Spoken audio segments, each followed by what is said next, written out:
Good morning, good afternoon, good evening. What time zone are we in? I'm Greg Jarbo. I'm the moderator of this session. And by the way, if in the program you think you're at a different session, we've moved this one up. This is the Making Your Videos Famous, the Science of Sharing and Video Diffusion. So if you suddenly realize, that's not the session I wanted to be in, you rush for the back now, otherwise you're stuck. Okay? So first, show of hands. During lunch, how many of you got the obscure reference to The Diffusion of Innovations by Professor Everett Rogers? Now, come on, this is going to be on the midterm. You're going to all be tested on this later. So it turns out that people have been studying how innovations spread or diffuse for over 50 years. And those innovations, could have been different hybrids of seed if you were in farming, or it could be new medications, or it could be technological gadgets. And you know what? All of that research comes to bear when you start looking at how videos diffuse. There is a science behind this. There are actual patterns. There are lessons to be learned actually from academics. I know, it's crazy, crazy talk. Okay.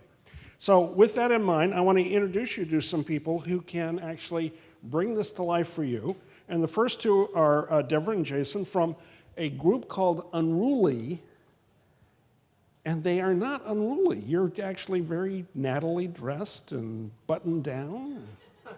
I was expecting, some kind of Tommy Bahama shirt. You're up. All right. Thanks. All right, so we have a couple of charts and graphs to show you first. So we've been studying why people share content. About 24 months ago, we tested over 1,000 videos, accumulated over 10,000 points of consumer panel data, just to kind of further quantify our insights. We launched something called the Viral Video Chart back in 2006, which is kind of like a Billboard 100 ranked on video shares. And we track views like everybody else, but we really focus on shares because we view this as the true social currency. And sharing leads to it's word of mouth, it's advocacy, and it's what really drives revenue and ROI. So this is one of the representations of why people share content. We created an algorithm that predicted shareability of videos prior to launch. So there are actually hundreds of factors that affect shareability, each with their own weight in the algorithm. But the two key factors are psychological response. You need to make people feel something with intensity, and also social motivations. You need to give them reasons to share.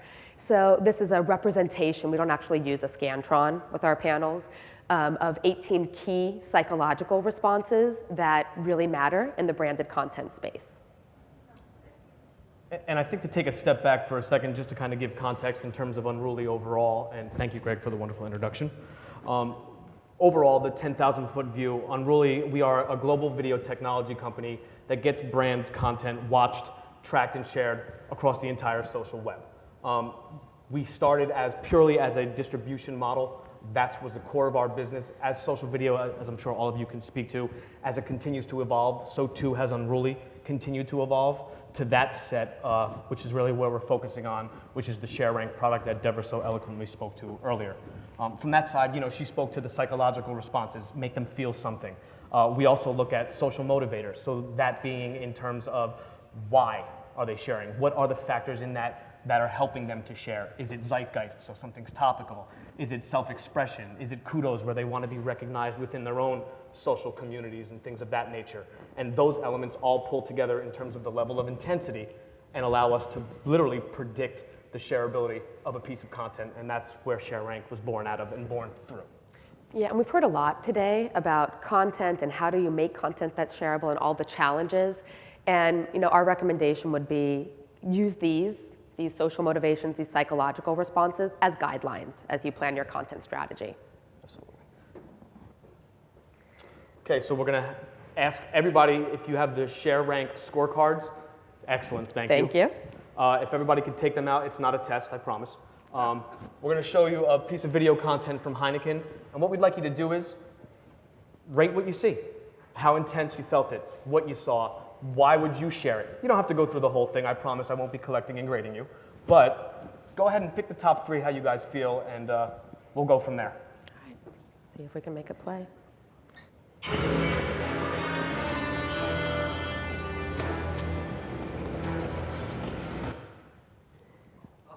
That's fantastic. Everybody enjoy that? So what did you feel?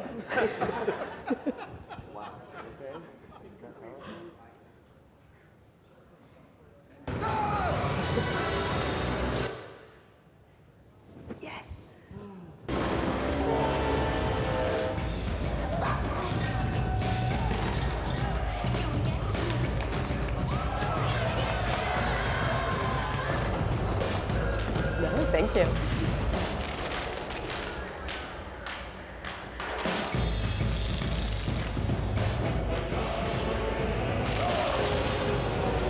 Gotcha? No.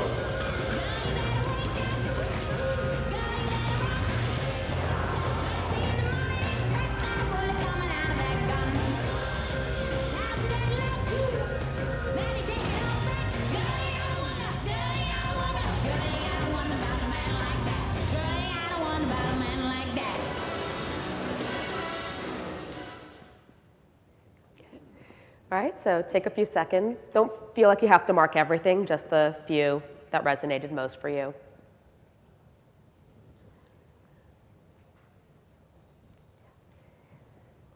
Okay. All right, so now we'll show you a share rank snapshot. So this is a snapshot of what an actual share rank report looks like. And when we built this, it's an algorithm. We tested all these hypotheses against it. Does celebrity matter? We just saw Spot with celebrity. Does brand presence matter? Is runtime, does that affect shareability? And the answer to those are runtime doesn't affect shareability.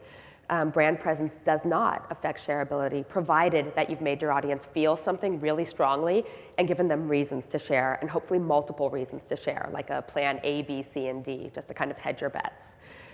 So in this case, we took the top 3 responses from our panel.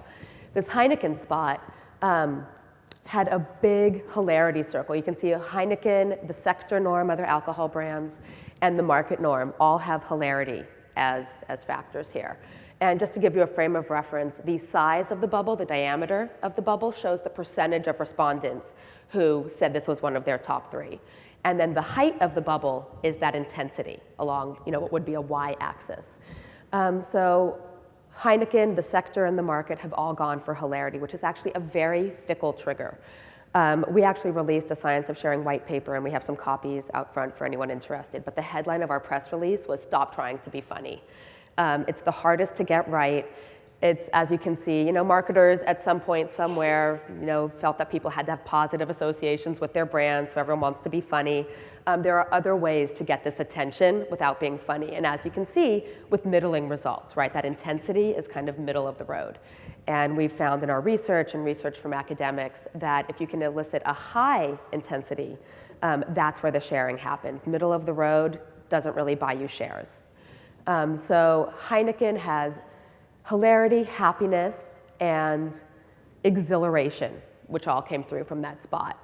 Whereas the sector and the US market norm would swap awe for exhilaration in this case, and awe is the highest of the 3, so that's really what's driving the share rates that they're getting.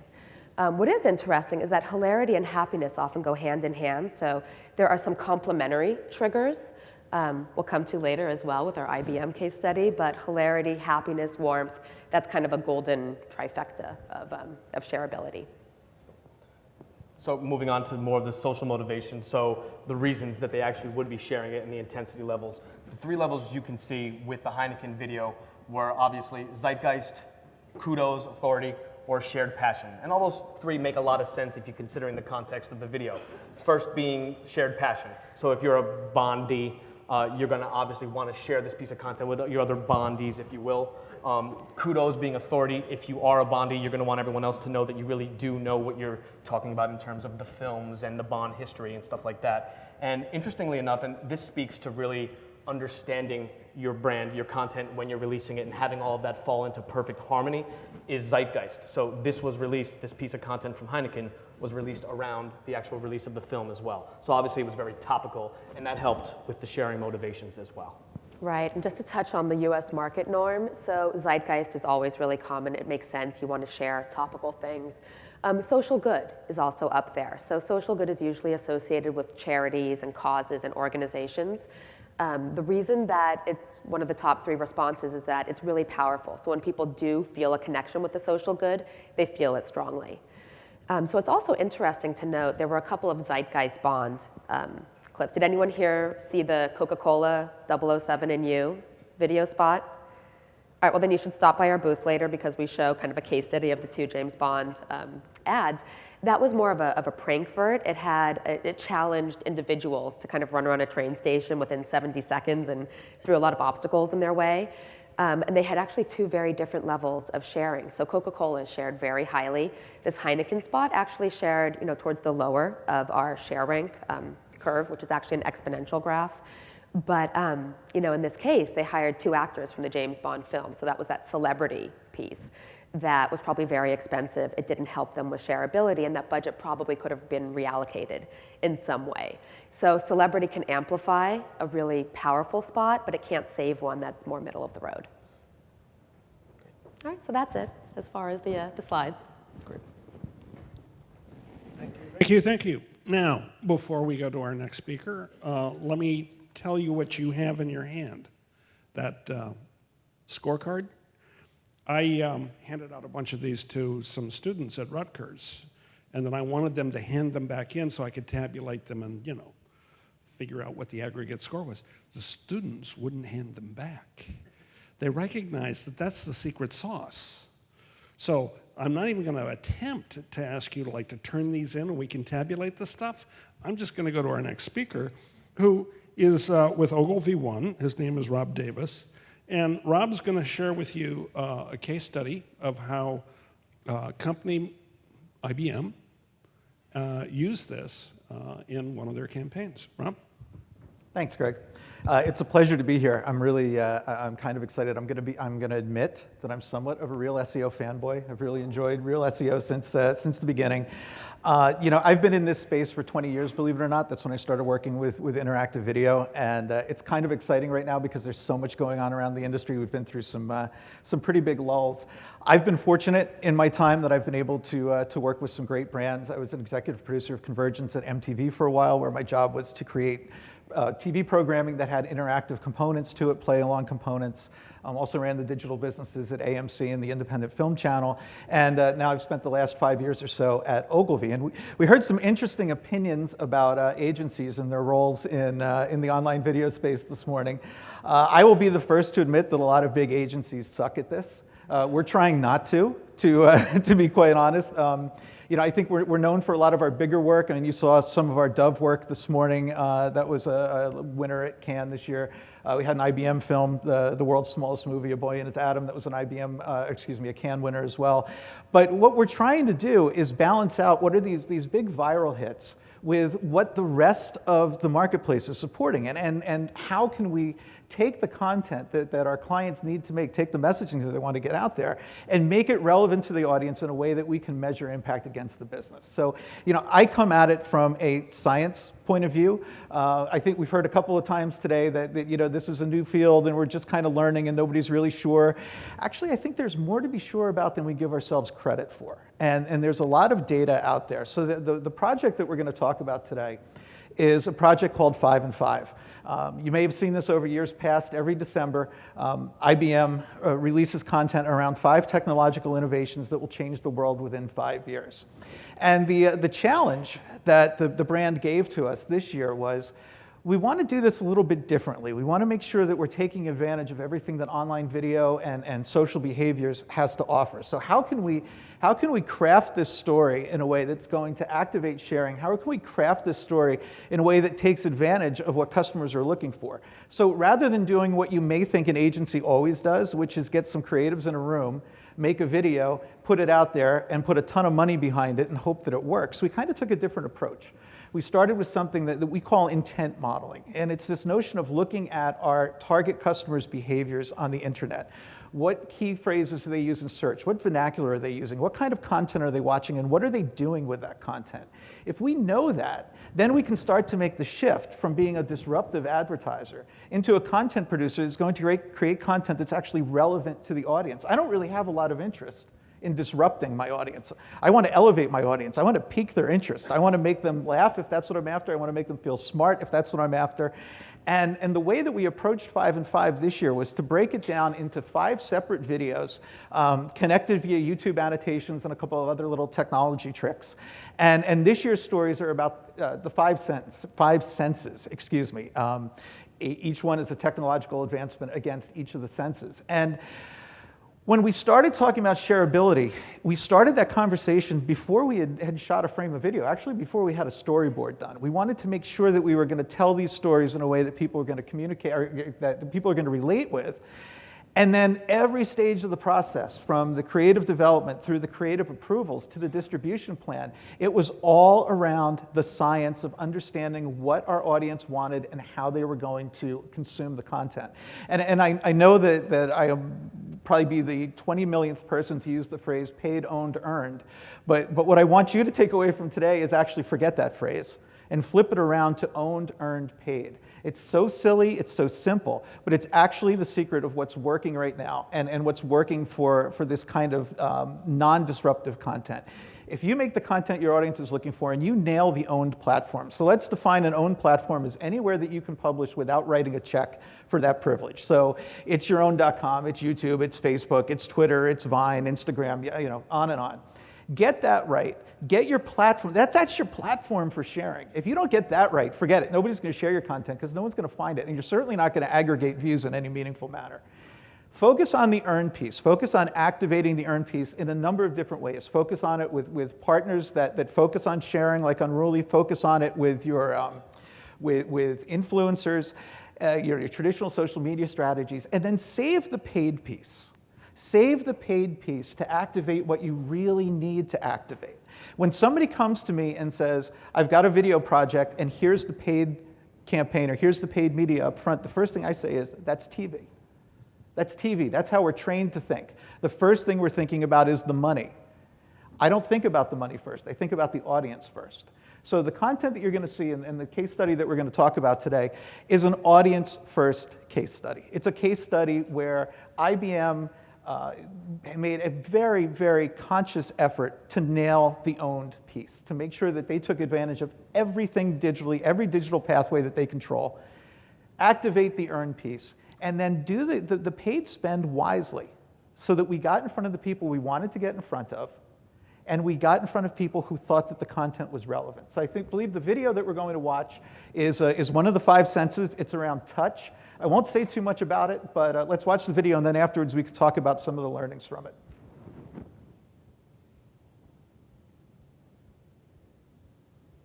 Five years from now, you will be able to touch through your phone. How can we make technology make us more aware? How can we use technology to make touch come to life? Within the next 5 years, the phone will be such a ubiquitous part of our everyday experience of understanding our world that we will be able to completely understand the sensation of touch through our phone. The phone will be able to help you to feel fabric. You'll be able to share the texture of a basket woven by a woman in a remote village halfway across the globe.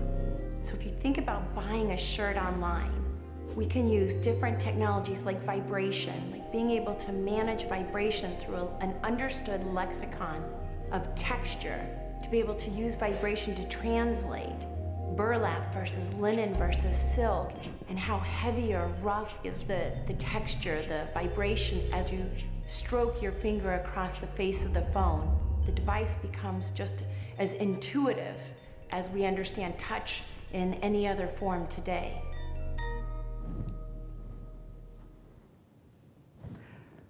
So just 2 things to say about that before we jump into the data. One, I don't know if everybody could see it or not, but at the top of the video frame, There's actually links to the other 4 chapters, actually other 5 chapters, because we did an introductory video in each of the 5 sentences.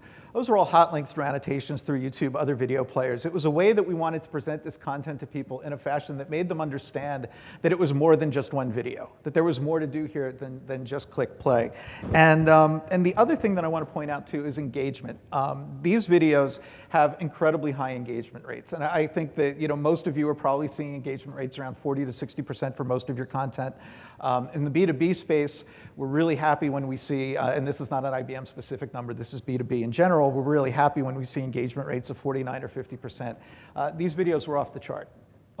And I credit a lot of that to, again, telling the story the way the audience wanted to hear it. So we've got some data around exactly what the audience has thought of the videos. Can you hear me? Okay. So what we've done here is we actually created a sharing snapshot for this conference. So this wasn't tested against the nationally representative. This was only tested against the nationally representative sample, not against IBM's target demo, which was actually very specific. And as we get on, Jason will speak a little bit to the distribution and how we were able to reach a very specific audience.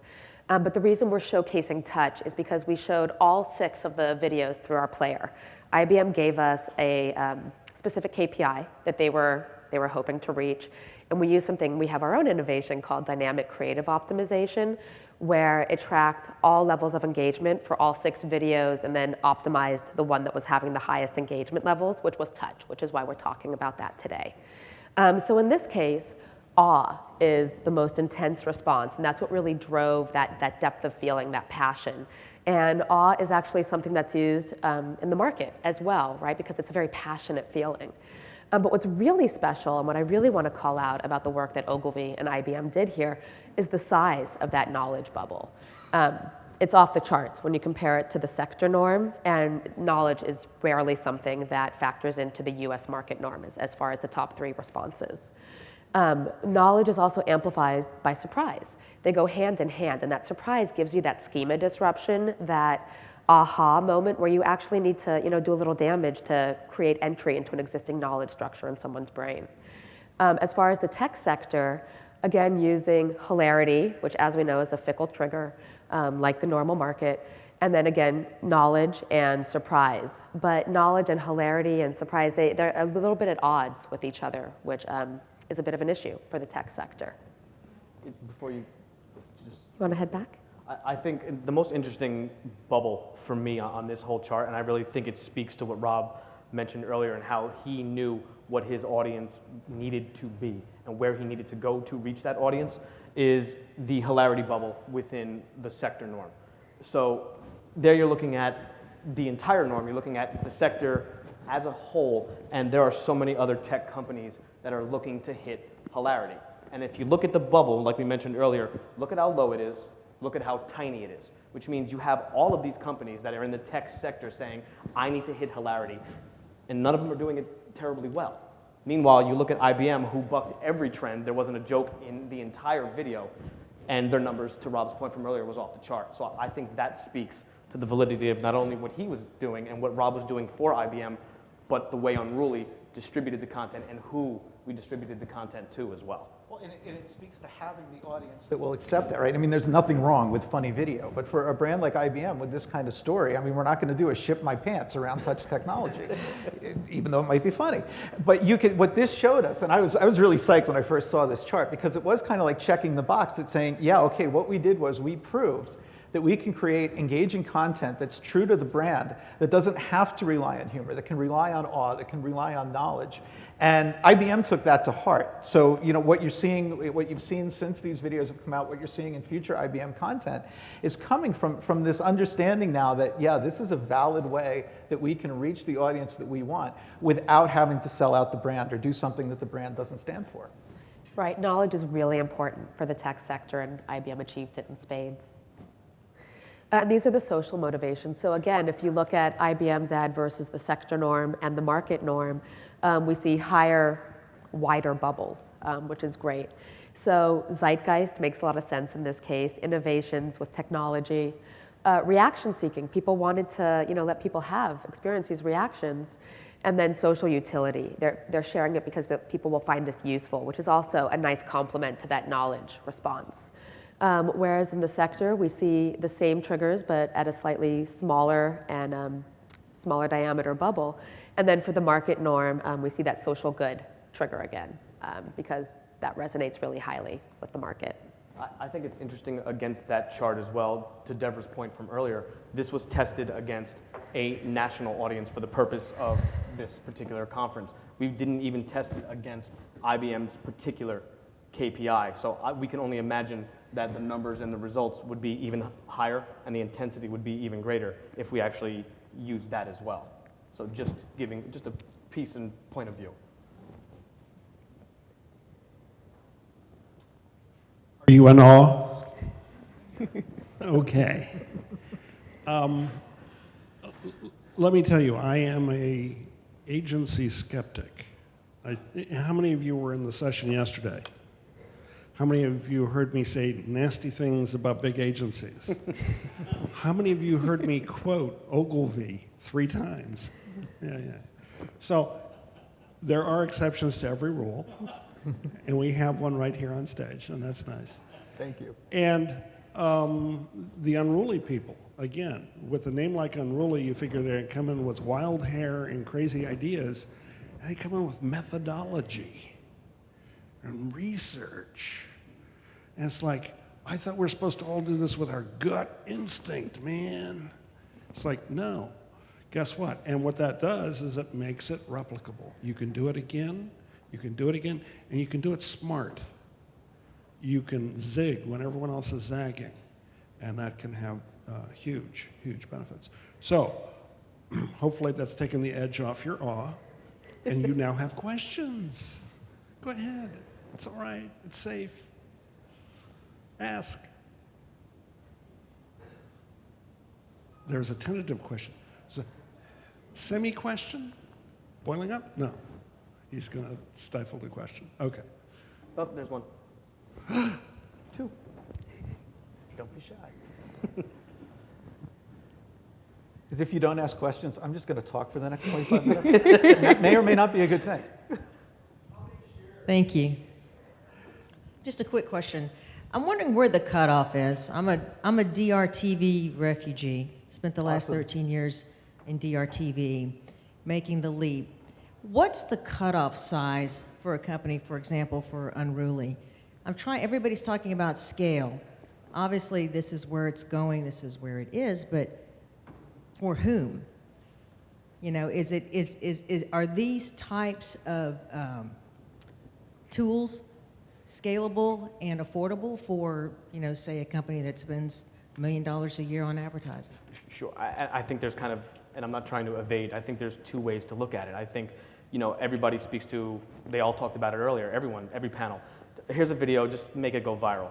And it's kind of that presumptuous nature that there's many pieces, Rob and I spoke about it earlier, there's many pieces to that puzzle. Yes, there's the understanding of the knowledge, understanding the KPIs and the targeting and the audience and placing it in the right environment. But the reality is there are dollars attached to it as well. I think back to the Volkswagen campaign with the little kid who was dressed as Darth Vader and, you know, made the car turn off. They didn't just get some of the highest views and shares by the goodness of their heart. There were genuine marketing dollars put behind it, and there was a process and a plan in place to make it look like it was effortless from that side. So that's one side of it. The other side is, I think it's having the technology and the ability to use your player. Unruly is the perfect example. You know, the technology and the applications that we can place in our player speak to your point, to the DR side of things. When you can data capture information, when you can buy it now, when you can click to learn more, when you have all these customizations because you're not beholden to someone else's technology, that completely frees the conversation and completely frees the capabilities. There's always going to be dollars attached to it, but I think there needs to be the tech and the knowledge behind it as well. Is there a small business version for Unruly? We do a cost per view Yeah. model. So it can be many views or fewer views. And, you know, I'd love to actually touch base with you afterwards because I think that, you know, good content is half the battle. It's a really important part of the story, but then you need to launch that content appropriately and then outfit your player. So, the beauty of social video, and I think one of the benefits of this format, is that it marries that emotional power of video, but then also the targeting capabilities and the interactivity of the internet.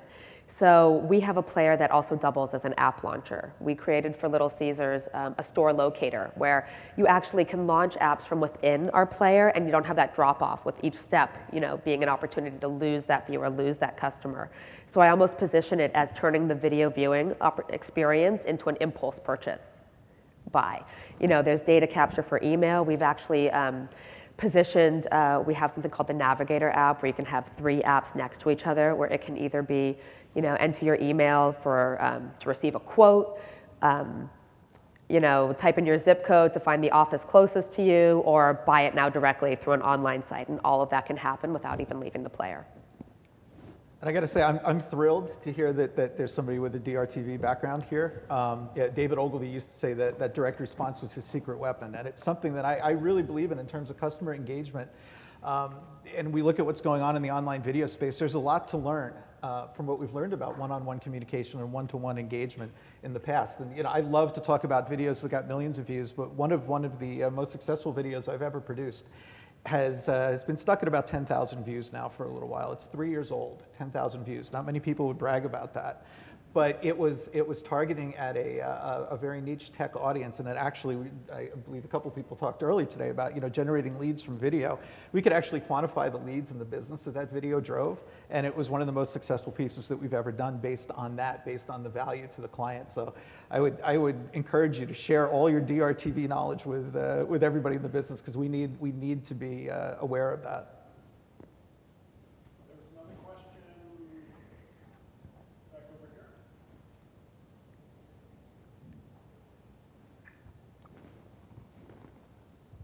Yes, I was just as curious, how many shares did your video get, and what do you consider a success as far as sharing goes, compared to views? Do we know the share percentage? I have it. Off the top of my head, guys, sorry, I don't know. I don't. I think from a share success, I think each brand has their own KPI that they measure it against. From Unruly's perspective, we place content in places that foster and encourage that share.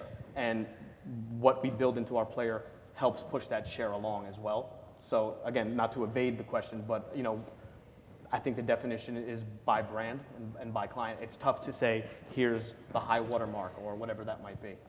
Yeah, we've seen data, and the data actually comes from Unruly that shows that if you compare the ratio of views to shares, it can range anywhere from like 5% of views are shares to 20%. And part of that is just different videos. Some of the most popular ones have a ratio of about 10%. So take 2012, it has 100 million views, it has 10 million shares.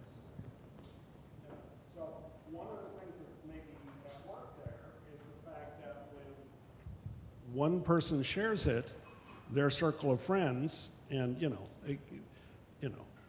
watch it too.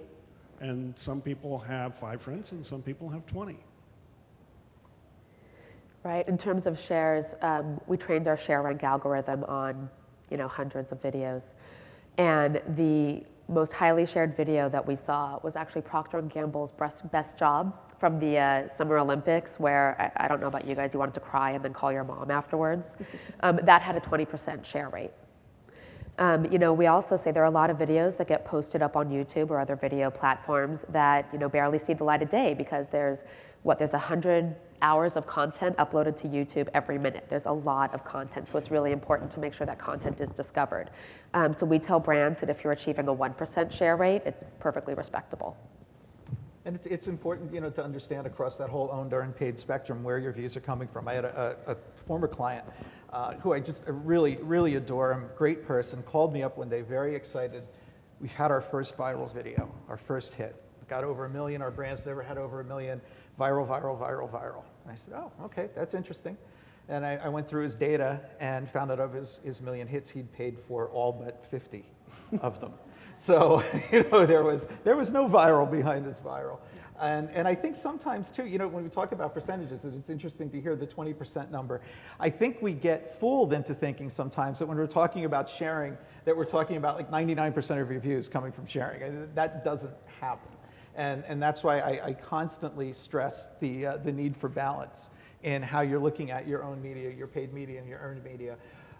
You have to get all three right to truly make the most out of your video. And the companies and individuals that rely on sharing to be the savior are likely videos you've never seen because they never got out of the gate. Yeah, and I think it's also worth noting that, I call social video the great equalizer.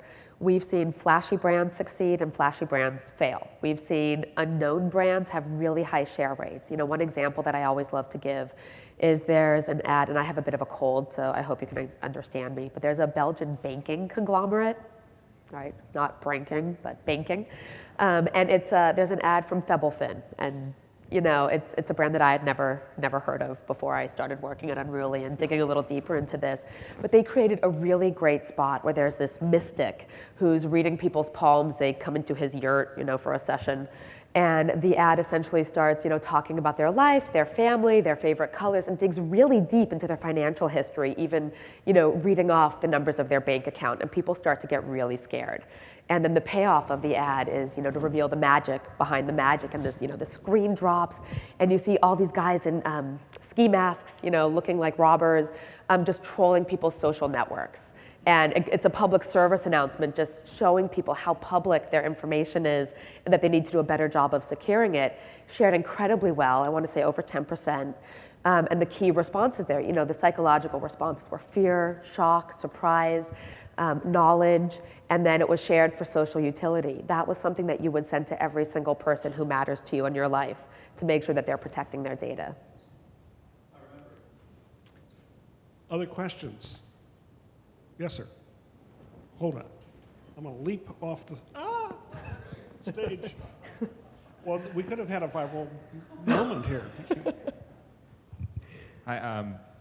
This example 5 and 5 seems to me to have a little bit of a B2B tone to it. I'm not sure if I'm right or not, but I just wondered if whether within Ogilvy or Unruly, with the concept of sharing, if you had any interesting insights in B2B sharing versus B2C sharing. From that, from that perspective, we actually I don't think we've ever broken down B2B versus B2C in terms of that. So no, that's actually something that would be interesting. Now you got my brain working. So now I'm gonna go back and check it. From what we've seen, and I work with a number of B2B clients. If we hit our target audience, if we do what I was saying about matching the relevance of the content against what the audience is looking for, we don't really see much of a difference. I mean, somebody made the point earlier today, and I think we've heard this point a lot, that the B2B customer is still a human, right? So if we appeal to what's important to them, we'll see the same behaviors. It's even interesting when I look at data around clients that don't necessarily have a mobile video strategy, but are still posting their videos in places where mobile audiences can get to them. So, take YouTube, take Bright Cove. The percentage of traffic we see coming from mobile is the same for B2B as it is for B2C. And that's just one example of, what we're looking at is there's not a lot of differences in behavior if you're targeting people with the right kind of content. If you're going after the B2B audience with the totally wrong kind of content, then the numbers are going to be drastically lower. And a lot of times, I think what I hear when I hear discussions about how difficult it is to reach the B2B audience, it's because they're not really thinking about what is relevant to that audience and what is it that they're willing to watch. And it's not, a boring talking head with a lower third graphic every 30 seconds, which is 99% of the B2B video out there. Yeah, the one thing that we've seen in B2B versus B2C is the second chart that Deborah showed, which is the social motivations for sharing. One of the speakers earlier this morning said there's some things I would share with my friends, but I wouldn't share with my mother. All right? Well, in B2B, more often than not, you're sharing with your colleagues.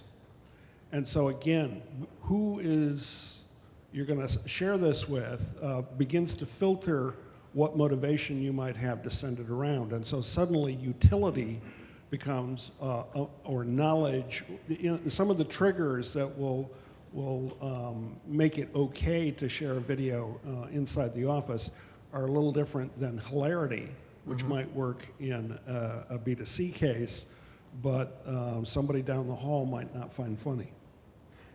That's a really interesting point, too. I don't know if you've seen the eMarketer's most recent report. I think it came out this week, around video usage data. And I know there's data from a lot of sources. Unruly's in there, as well as a lot of other companies.